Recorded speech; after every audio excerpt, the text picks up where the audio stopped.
Hello guys, welcome back to my channel BIP vision study. आज आपको समझना है कि मोशन क्या होता है, मोशन के कितने टाइप हैं और अच्छे से समझना है, ध्यान से समझना है। ठीक, देखिएगा।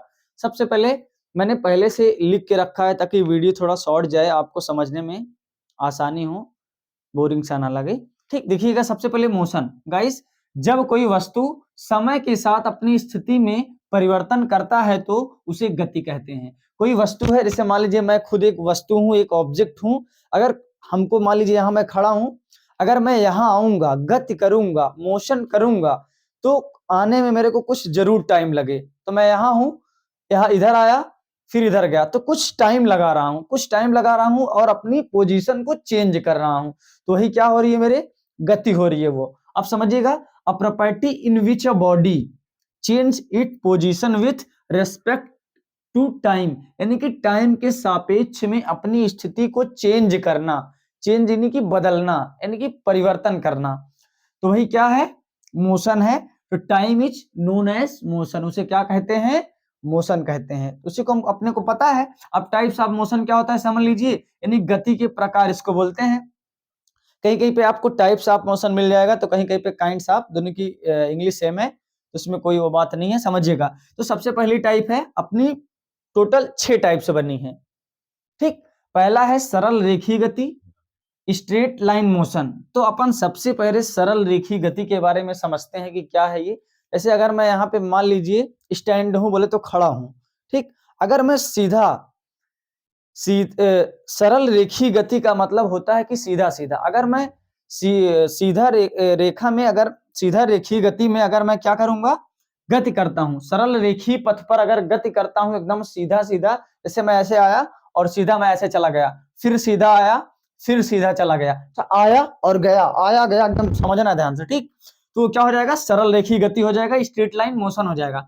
अब समझिएगा, दूसरा अपने पास है वृत्तीय गति। क्या है, वृत्तीय गति, जिसे बोलते हैं सर्कुलर मोशन। ठीक, अब सर्कुलर मोशन क्या होता है, मान लीजिए जब कोई वस्तु, ऐसे समझिए डिफिनेशन कैसे बनाएंगे, जब कोई वस्तु वृत्तीय अपने पथ पर, जब कोई वस्तु अपने पथ पर वृत्तीय रेखा में, यानी कि वृत्तीय गति करेगा, जब कोई वस्तु वृत्तीय गति करेगा अपने पथ पर, यानी कि अपने रास्ते पर, तो वो क्या रहेगा, आपने देखा होगा एग्जाम्पल में, जैसे मौत का कुआं देखा है, और कोई भी चीज है अगर मतलब मूव कर रही है, मान लीजिए मैं यहाँ पे खड़ा हूँ।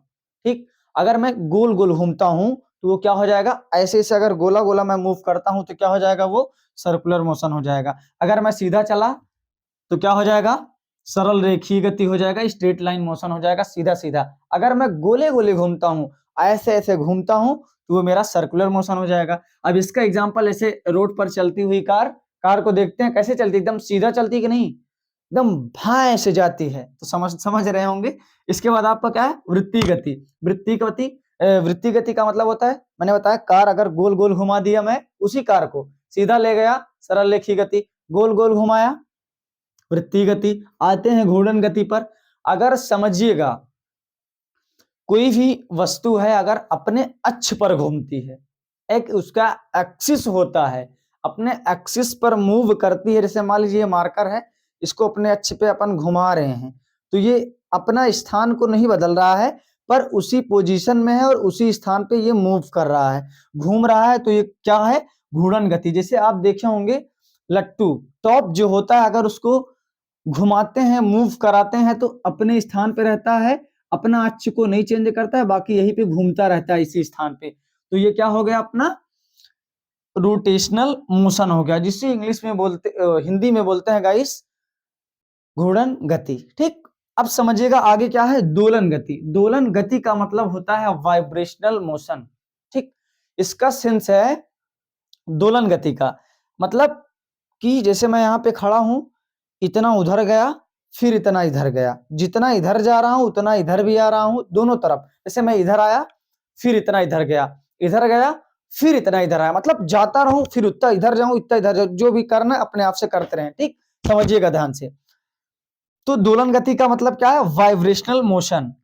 तो जैसे घड़ी का आप गाइस पेंडुलम देखे होंगे, तो घड़ी का जो पेंडुलम होता है वो कैसे होता है, ऐसे जाता है, ऐसे जाता, ऐसे जाता, ऐसे जाता, जितना इधर उतना इधर, दोनों तरफ उतना जाता है। ऐसा नहीं कि घड़ी से पार साला घड़ी से बाहर निकल जाए, ऐसा नहीं होता है, समझिएगा। इसके बाद क्या है, आवर्ती गति है, इसको इंग्लिश में बोलते हैं पेरियोडिक मोशन।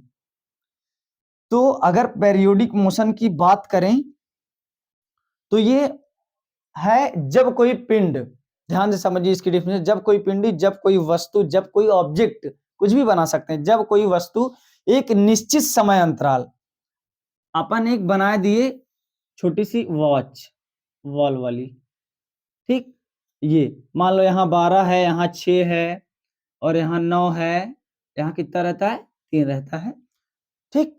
अब मान लीजिए जब कोई वस्तु अंतराल, क्या बोले, समय अंतराल पश्चात अपनी, जब कोई वस्तु मतलब समय उसका निश्चित हो, एक निश्चित समय अंतराल अपनी टाइम को क्या करती है, वो समय अंतराल पश्चात अपनी गति को क्या करती है, दोहराती है। अब घड़ी जैसे जितना टाइम लगेगा एक बार मूव करने में, उतना टाइम दोबारा भी, उतना टाइम तिबारा भी, जितनी बार करेगा उतने बार उतना ही टाइम लगेगा, मतलब सेम टाइम लगेगा, उसको दोहराती है। तो इस प्रकार की गति को क्या बोलेंगे अपन, आवर्ती गति बोलेंगे, पेरियोडिक मोशन बोलेंगे, ठीक। इसका जो है समय का जो अंतराल है, अपनी गति को क्या करती है, दोहराती है, पर सेम टाइम सेम लगता है, तो वही आपकी आवर्ती गति हो जाएगी, वही आपकी इंग्लिश में क्या बोले, पेरियोडिक मोशन हो जाएगा। तो घड़ी चलती है ना, ऐसे से एक बार में जितना चली दोबारा भी उतना चली, बार बार से जितना चलती रहती है उतना ही रहता है, ठीक। अब हो गया ये भी। अब अपन आते हैं प्रक्षेप गति क्या होती है, जिसको इंग्लिश में बोलते हैं प्रोजेक्टाइल मोशन, ठीक। अब प्रोजेक्टाइल मोशन समझिए, प्रक्षेप गति, इसका अगर देखें तो मेन सेंस क्या है, ग्रेविटेशनल फोर्स के बारे में आपने पढ़ा होगा, ठीक। तो जिसको बोलते हैं हिंदी में गुरुत्वाकर्षण बल, ठीक। तो मान लीजिए मैं एक कोई ऑब्जेक्ट, कोई पत्थर कुछ भी उठा के जब फेंकता हूं तो वो कुछ गति करता है, हवा के साथ में, एयर के साथ में, तो वो जाता है। प्रक्षेप गति, हवा हवा में फेंकी गई जो प्रक्षेपित जो ऑब्जेक्ट है वो करने वाले वस्तु की गति जो है, जब वस्तु को प्रक्षेपित करने वाले प्रारंभिक बल के बाद, उसमें जब मैं उठाऊंगा तो कुछ उसमें क्या लगेगा, प्रारंभिक बल लगेगा, जिसको बोलते हैं क्या, फर्स्ट वाला जब फोर्स लगेगा, उसमें प्रारंभिक बल जब लगेगा तो इसमें एक रेजिस्टेंस उत्पन्न होने वाला होता है, एक रेजिस्टेंस उत्पन्न होता है।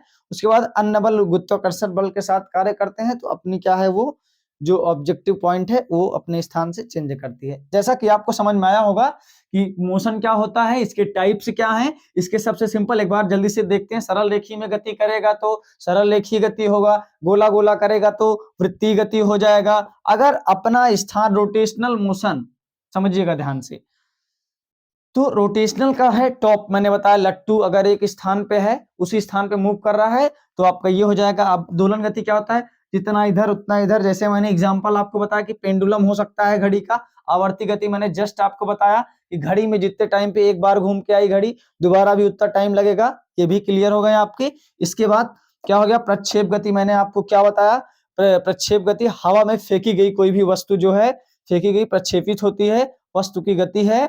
और समझिए प्रक्षेपित करने वाले प्रारंभिक उसमें बल लगता है और ग्रेविटेशनल फोर्स होता है, उसी कारण वस्तु फेंकी जाती है, वही क्या हो गई आपकी प्रक्षेप गति हो गई, जिसको इंग्लिश में बोलते हैं प्रोजेक्टाइल मोशन। जैसा कि आपको समझ में आया होगा कि आज का ये वीडियो कैसा लगा।